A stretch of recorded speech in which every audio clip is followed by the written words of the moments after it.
सहनाववतु सहनौ भुनक्तु सह वीर्यं करवावहै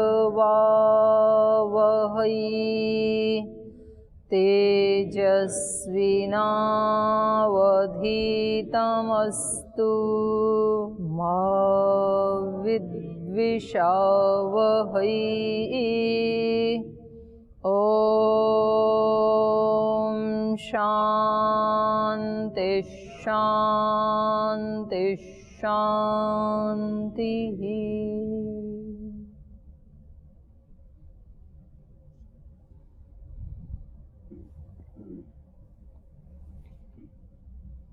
इससे पीछे वाले से पूछना है कुछ आधिदैविक। ओम दीदी,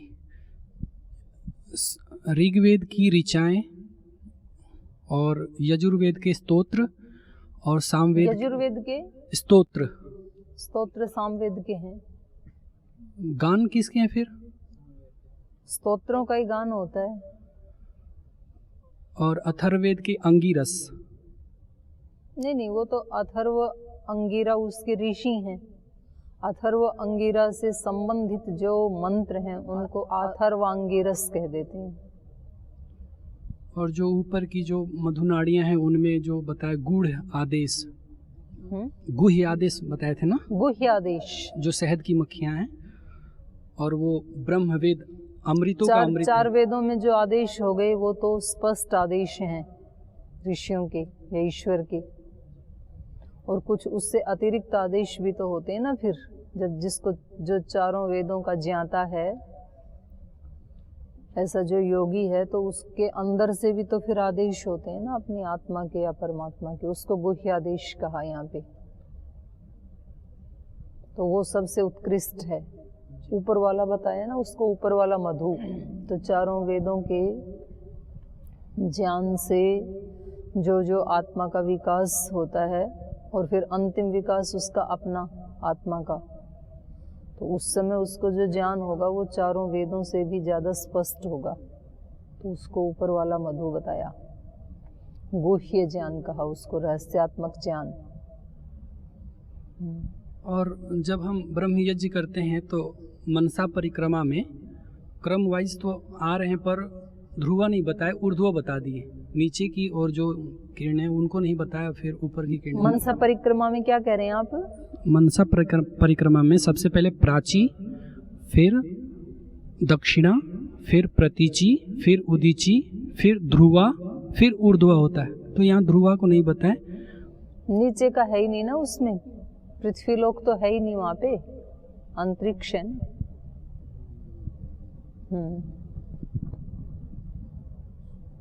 इनको दे दो। ओम प्रणाम दीदी जी। दीदी जी, यहाँ मंत्र में शब्द आया है अन्नाद्य। अन्नाद्य शब्द का क्या अर्थ है यहाँ? एक होता है अन्न, एक होता है अन्नाद्य। अन्न मतलब भोग सामग्री, और अन्नाद्य मतलब उसको खाने वाला भोक्ता। तो यहाँ अन्नाद्य रसो अजायत कहा है, तो उसका क्या अर्थ हो रहा है? जो अमृत निकला था वो पूछ रहे हैं आप? यशः तेज इंद्रिय वीर्य अन्नाद्यम, ये था ना। तो ये अन्नाद्य शब्द बहुत विशेष है यहाँ पर। यश मतलब ये जो चार इन्होंने बताए, चारों वेदों के जो सार निकले, तो वो सबसे पहले सुयश, व्यक्ति का अपयश नहीं होना चाहिए, सुयश होना चाहिए। मतलब ये 4-5 चीज़ें तो सबके जीवन में होनी ही चाहिए, ऐसे बताया है। एक तो व्यक्ति का सुयश होना चाहिए, फिर दूसरा बताया तेज। यश हमेशा तेजस्वी हो ये जरूरी नहीं है। कभी कभी यश तो होता है व्यक्ति का, लेकिन वो तेजस्वी नहीं होता है। तो वो उसका अगला विशेषण लगाया कि वो तेजस्वी होना चाहिए। जितना वो यशस्वी व्यक्ति आध्यात्मिक होता जाएगा उतना फिर वो उसका सुयश तेजस्वी भी होगा। तो पहला अमृत है, इसका पहला रस है वेदों का यश, यश का मतलब सुयश, और दूसरा फिर तेज, तेजस्वी भी होना चाहिए सुयश जो है। फिर तीसरा है इंद्रिय। इंद्रियां कैसी होनी चाहिए? सामर्थ्य से युक्त होनी चाहिए। तो कभी कभी किसी व्यक्ति का सुयश भी है, तेजस्वी भी है, फिर उसका अपनी इंद्रियां जो है वो काबू में नहीं है। इंद्रियों के सामर्थ्य का मतलब है यहाँ पर इंद्रिय जय। तो ये अगली स्थिति है। हमने यश भी कमा लिया, तेजस्वी भी हैं, तो फिर हमें उससे अगला है सभी इंद्रियों पर विजय प्राप्त करना। और इंद्रियों में आंतरिक बाह्य इंद्रियों के साथ साथ मन भी, एकादश इंद्रियों का स्वामी होना। और फिर बताया वीर्य, उत्साह। तो कहीं उत्साह कम ना हो जाए कुछ प्राप्त करने के बाद, उत्साह निरंतर बना रहे। और फिर लास्ट बताया अन्नाद्य। अन्नाद्य का मतलब है यहाँ पर अन्न का भोक्ता, वो भोक्ता बन जाता है। अब व्यक्ति को लगता है कि भाई इतनी ज्यादा उन्नति करके भी फिर भोगों का भोक्ता बना, तो ये कैसी उन्नति है। लेकिन वास्तव में जो ये चार चीजें पार कर लेगा, सुयश वाला होगा, यशस्वी होगा, तेजस्वी होगा, इंद्रिय जयी होगा और उत्साही होगा, वो ही व्यक्ति संसार के सब भोगों का भोक्ता होगा। वरना तो क्या होगा? भोगा न भुक्ता वयमेव भुक्ता। जो जिन लोगों के पास ऐश्वर्य है वो ऐश्वर्य को नहीं भोगते, बल्कि वो भोग उन आत्माओं को भोग लेते हैं, वो भोगे जाते हैं, क्योंकि वो उनके क्या हो जाते हैं? पराधीन हो जाते हैं फिर भोगों के। तो वास्तव में संसार का भोक्ता कौन है? ईश्वर है। क्योंकि निर्लिप्त भाव से जो उनका प्रयोग कर सके और बहुत बड़े ऐश्वर्य का स्वामी हो, वो ही वास्तव में भोक्ता है। बाकी तो सब लोग क्या हैं? सामान्य आत्माएं तो क्या हैं? भोग्य। भोगों की ये भोग्य बनी हुई हैं, वस्तुएं भोग्य नहीं हैं। भोगा न भुक्ता वयमेव भुक्ता। हम ही भोगे गए, हमने भोगों को नहीं भोगा, बल्कि उन्होंने ही हमारे को क्षीण कर दिया, हमारे को नष्ट कर दिया। तो ये वास्तव में भोक्ता संसार का कौन होगा? जो इन चारों को पार करेगा, इस विद्या को जानेगा। तो इस रूप में यहाँ अन्नाद्य कहा है। प्रणाम दीदी। पिछले पाठ में इतिहास पुराण तपाने का वर्णन आया है। इतिहास पुराण क्या है? लेकिन अथर्ववेद में है, ऐसे कथानक बना के उनको प्रस्तुत किया गया है। तो उनका कुछ लोग कहते हैं फिर कि वेदों में भी इतिहास पुराण है, तो इसका मतलब वो किसी ऋषि के लिखे हुए हैं, ऐसे उस पर आक्षेप भी लगाया जाता है। तो कुछ प्रसंग पढ़े हैं, लेकिन जो अपने वैदिक विद्वान हैं वो कहते हैं वो कथानक बना करके वहाँ पर किसी व्यक्ति विशेष का वर्णन नहीं है, बल्कि एक आत्मा का वर्णन है वहाँ पर। तो वो एक आलंकारिक वर्णन वहाँ पर किया गया है। जैसे गीता का सारा जो है कथानक, वो अर्जुन को एक पात्र बना करके सारी गीता उसके इर्द गिर्द घूम रही है। तो ये कुछ कहते हैं कि ये महाभारत का एक पार्ट है और बस उसको उतना ही जोड़ते हैं। कुछ विद्वान कहते हैं उतना नहीं, वो तो एक समझाने के लिए अर्जुन जो है वो एक सरल आत्मा का प्रतीक है। वास्तव में तो गीता केवल अर्जुन के लिए नहीं कही जा रही है, वास्तव में तो गीता हम सब आत्माओं के लिए कही जा रही है, जो कि अर्जुन के ही प्रतिनिधि हैं। तो इसी प्रकार का वर्णन है वहाँ भी, अथर्ववेद में भी, कुछ तो ऋग्वेद में भी है थोड़ा उस रूप में। ये जो ब्रह्म एव पुष्पम इस प्रकार बताया, यहाँ पे ब्रह्म को पुष्प किस कारण से बताया जा रहा है? वहाँ अपनी आत्मा ही ब्रह्म है, विराटता को प्राप्त हो गए ना। तो ब्रह्म के कई अर्थ हैं। ब्रह्म का अर्थ है ज्ञान, ब्रह्म का अर्थ है विराट, ब्रह्म का अर्थ है बृहत, ब्रह्म का अर्थ है वेद, ब्रह्म का अर्थ है ब्रह्म साक्षात ईश्वर। और यहाँ यज्ञ पर अर्थ करेंगे तो जो चारों वेदों का ज्ञाता होता है ब्रह्मा, तो फिर वो अर्थ हो जाएगा। अब इसी को ना ये आध्यात्मिक विकास के बारे में बताएंगे। जैसे वहाँ 5 बताए मधु के स्रोत और 5 रस बताए उसके, अब उसको पिंड में घटाएंगे। तो वहाँ 5 अमृत कौन कौन से निकले वेदों से? यश, तेज, इंद्रिय जय, वीर्य, उत्साह, पराक्रम, अन्नाद्य, अभी बताया ना। तो ये 5 अमृत निकले। तो उसी को अब आगे बढ़ा रहे हैं। तद यत प्रथमम अमृतम तद वसव उपजीवन्ति अग्निना मुखेन न वै देवा अश्नन्ति न पिबन्ति तदेव अमृतम दृष्ट्वा तृप्यन्ति। तो कह रहे हैं वो जो 5 अमृत निकले थे, अगर वहाँ तो किसको हमने मधु माना था? आदित्य को। यहाँ सारे जीवन को ही यदि हम मधु मान लें तो इसमें कौन कौन से रस हैं फिर जीवन में? तो कह रहे हैं वहाँ पर जो पहला अमृत बताया था 5 अमृत में से, तद्यत प्रथमम अमृतम तद वसव उपजीवन्ति अग्निना मुखेन। उन 5 में से जो सबसे शुरू वाला अमृत था वो जीवन में क्या है?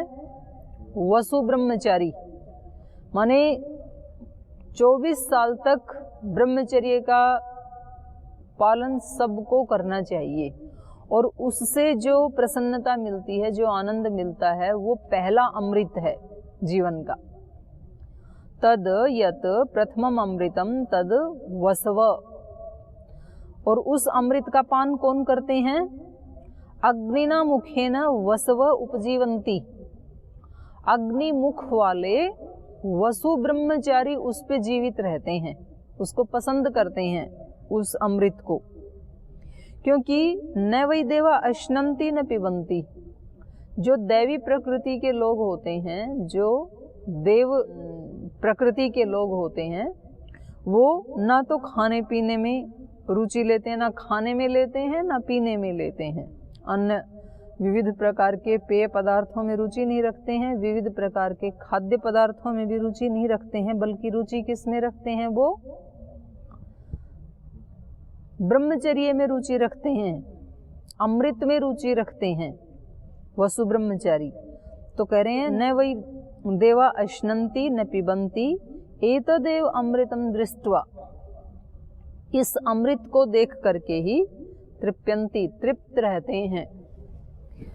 देवों में भी कई सारी श्रेणियां हैं, जैसे मनुष्यों में भी तो कई श्रेणियां हैं। कुछ उत्तम श्रेणी के मनुष्य होते हैं, कुछ मध्यम श्रेणी के मनुष्य होते हैं, कुछ सामान्य श्रेणी के मनुष्य होते हैं, कुछ निम्न श्रेणी के मनुष्य होते हैं। तो श्रेणी है। ऐसे ही देवों में भी श्रेणियां होती हैं, उत्कृष्ट श्रेणी के देव, फिर उससे तो ये 5 श्रेणियां इसमें गिनाएंगे देवों में भी। जैसे अमृत में भी श्रेणियां गिनाई इन्होंने, तो सबसे पहली प्रथम श्रेणी अमृत की क्या है? पहली श्रेणी क्या है? यश।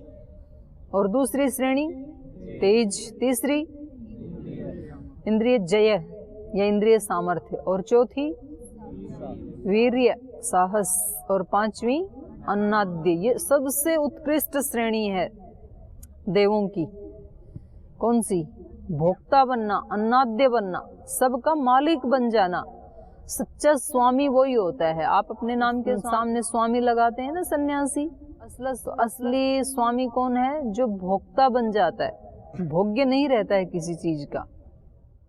नहीं तो हम क्या करते हैं? हम भोग्य बने रहते हैं। हमारी कामनाएं हमारी भोक्ता होती हैं, कामनाओं के वशीभूत होते हैं ना हम। हमारी कामना है कि दूसरे हमारे साथ ऐसा व्यवहार करें, फिर वो वैसा कर लेते हैं तो हम तृप्त रहते हैं, वो वैसा नहीं करते हैं तो फिर हम दुखी होते हैं। तो इसका मतलब है कि ये मेरे अंदर जो कामना है कि दूसरे मेरे साथ ऐसा व्यवहार करें, ये कामना मेरी स्वामी बनी हुई है, मैं इस कामना का स्वामी नहीं हूँ। तो ये सबसे उत्कृष्ट श्रेणी है देवों की, अन्नाद्य बनना, भोक्ता बनना। तो सबसे पहली श्रेणी कौन सी है देवों की? वो श्रेणी आप लोग हैं, वसु ब्रह्मचारी। देवत्व, जीवन को ही पूरा देवत्व मान लें तो उसमें पहला देवत्व, देवत्व की प्रथम श्रेणी क्या है? वसु ब्रह्मचारी। यहाँ से देवत्व शुरू हो गया। जो आप बैठे हैं ना, ये सब देवों की प्रथम श्रेणी है ये। तो जो वास्तव में नैष्ठिक ब्रह्मचारी हैं, वसु ब्रह्मचारी हैं, वो ज़्यादा खाने पीने की चीज़ों में उनका ध्यान नहीं रहता है। उनका ज़्यादा ध्यान रहता है कैसे मैं अपने अंदर आत्मा के गुणों का कैसे वर्धन करूं, कैसे बढ़ाऊं। आत्मा के गुण क्या क्या हैं? सारे जितना भी शुभ वर्ग है वो सब आत्मा के ही गुण हैं। पवित्रता, दिव्यता, शांति, करुणा, प्रेम, साहस, उत्साह, पराक्रम, धैर्य, क्षमा, सहनशीलता, ये सारे आत्मा के ही गुण हैं। तो इस व्यक्ति को क्या लगता है कि मैं इनको ज़्यादा बढ़ाऊं, और जो वास्तव में ब्रह्मचारी नहीं हैं उनका ध्यान ज़्यादा कहाँ रहता है? कौन सा खाना खाऊं, कौन सा पेय पीऊं, किसके साथ मजाक कर लूं, किसके साथ घूमने चला जाऊं, वो ये चक्करबाजी में रहता है। फिर तो उसको ये अमृत नहीं मिलेगा, दिव्यता नहीं आएगी उसके जीवन में। तो दोनों ही प्रकार के लोग मिल जाते हैं। तो कुछ ब्रह्मचारी ऐसे हैं वो अपने काम से काम रखते हैं। जैसे मैंने उस दिन बताया, वो आचार्य कुलम में जो बच्चा फर्स्ट आया है अपने काम से काम रखता है। ऐसे हमारे यहाँ भी हैं कुछ ब्रह्मचारी, अपने काम से काम रखते हैं, अपने सब काम ठीक रखते हैं। इधर उधर की बातों में, किसी की निंदा चुगली में, किसी का गुण दोष देखने में उनके पास टाइम नहीं होता है। वो अपना सब समय सृजनात्मक कार्य करने में, उपयोगी कार्य करने में लगे रहते हैं। उत्पादक उनका जीवन होता है, कुछ ना कुछ वो नया क्रिएशन करते रहते हैं। तो इनको देवों को किस में रुचि होती है? इस दिव्यता को प्राप्त करूं। अग्निमुख कहा यहाँ पर। ये वसु कैसा होता है? अग्निमुख वाला। तेज की भी तो श्रेणियां हैं ना, तो सबसे छोटी श्रेणी है उसकी अग्नि। पृथ्वी में रहने वाला है ना अग्नि।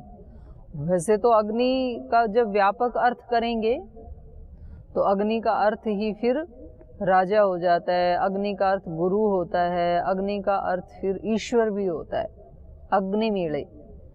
लेकिन यहाँ पर भौतिक अग्नि की दृष्टि से देखा जा रहा है, केवल अग्नि का अर्थ यहाँ भौतिक अग्नि किया जा रहा है। तो अनेक जो ज्योति हैं उनमें जीवन में जो दिव्यता आनी है वो भी एक अग्नि है। तो उसमें वसु ब्रह्मचारी की जो अग्नि है, जो तेज है, तो वो देवत्व की क्या है? शुरुआत है, वो प्रथम श्रेणी है, वो वसु ब्रह्मचारी बनना। तो इसलिए इसका मुख कैसा होता है?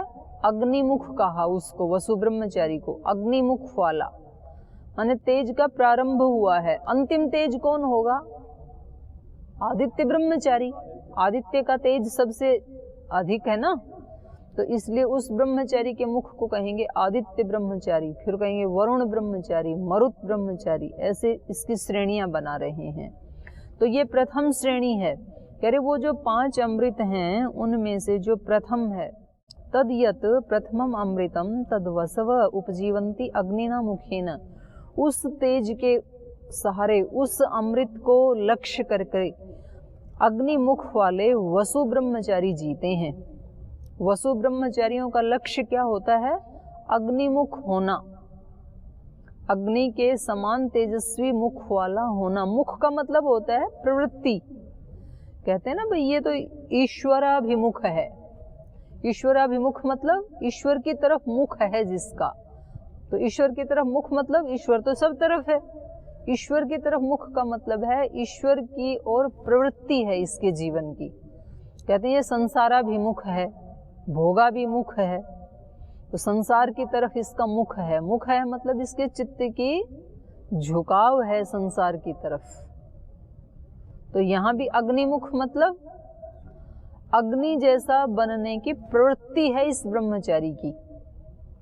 अग्निमुख का मतलब ये नहीं कि चेहरे यहाँ अग्नि जलने लगेगी, ऐसा नहीं। अग्निमुख का मतलब है यश की तरफ।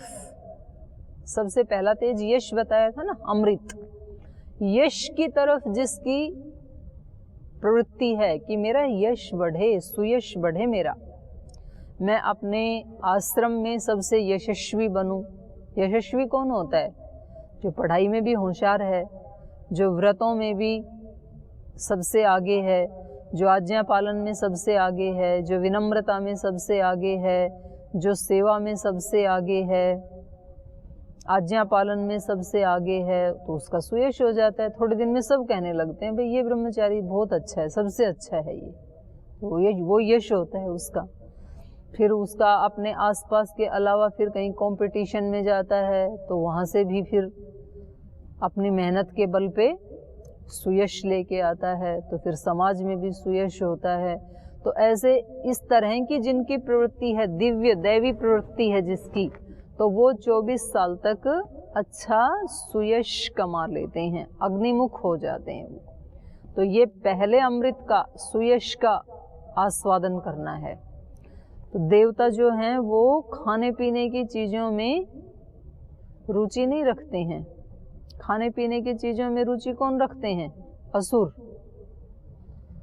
तो वो हमें खुद ही देखना है कि हम कौन सी कैटेगरी के हैं, असुर श्रेणी वाले हैं कि देव श्रेणी वाले हैं। रुचि हमारी कहाँ है?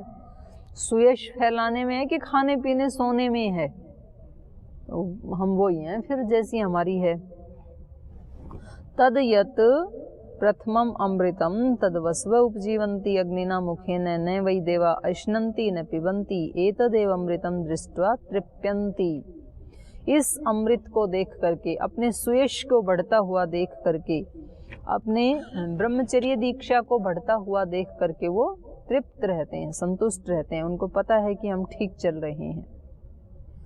ते एतद एव रूपम अभिसंविशन्ति एतस्माद् रूपात् उद्यन्ति।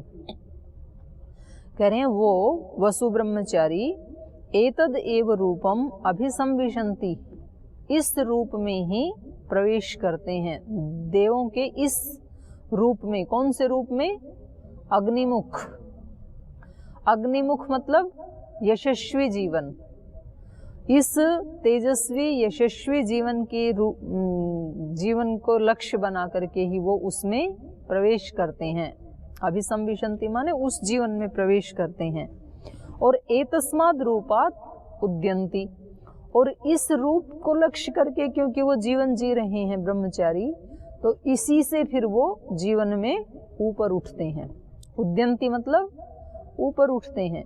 उनका ये सुयश की कामना ही उनको जहाँ वो आज खड़े हैं वहाँ से ऊपर उठाती है।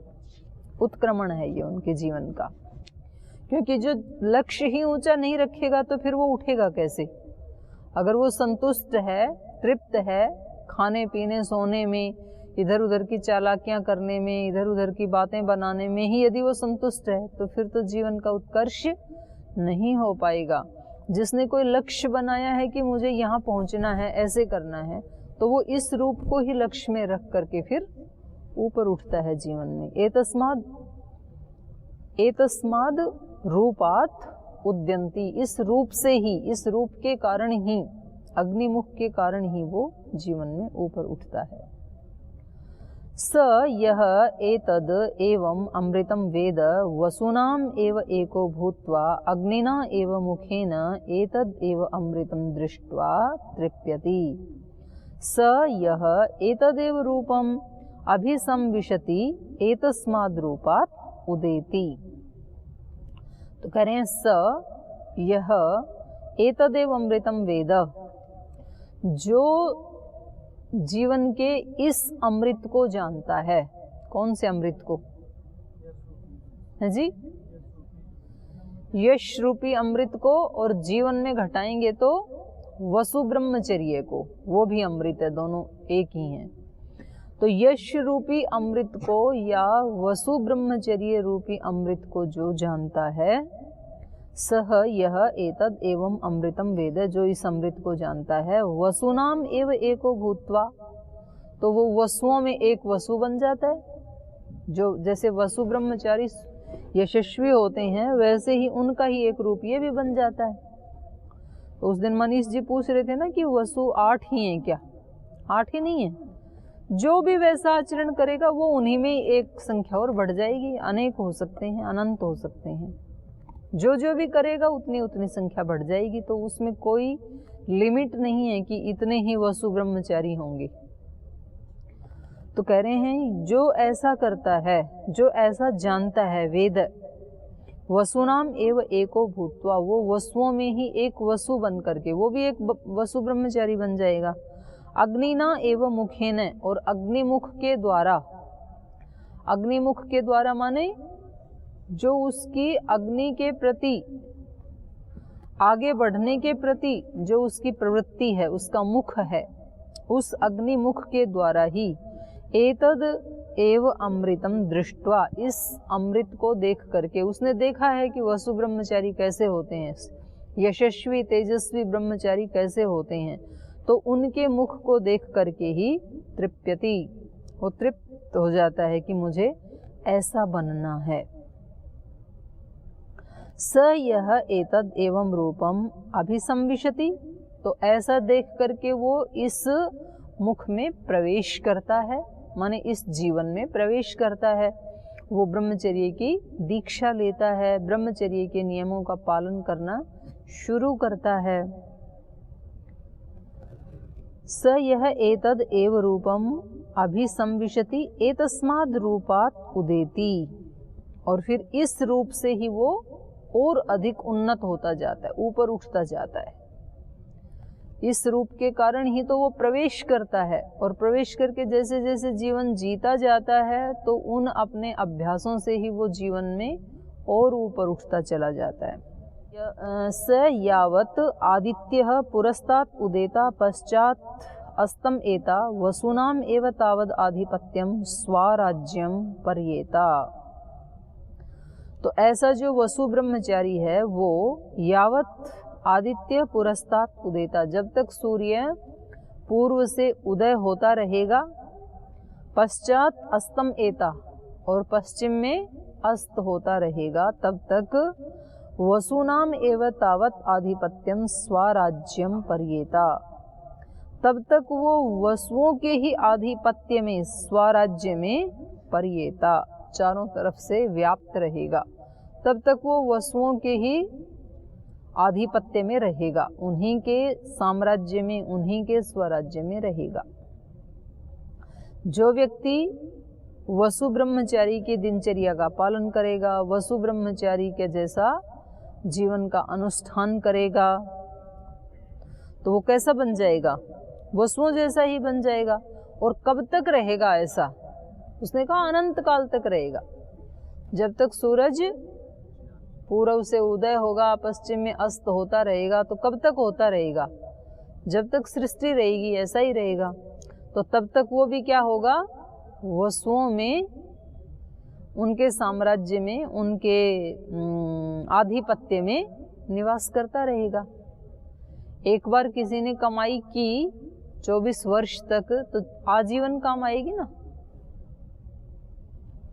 तो ये पहले अमृत के बारे में इन्होंने कहा।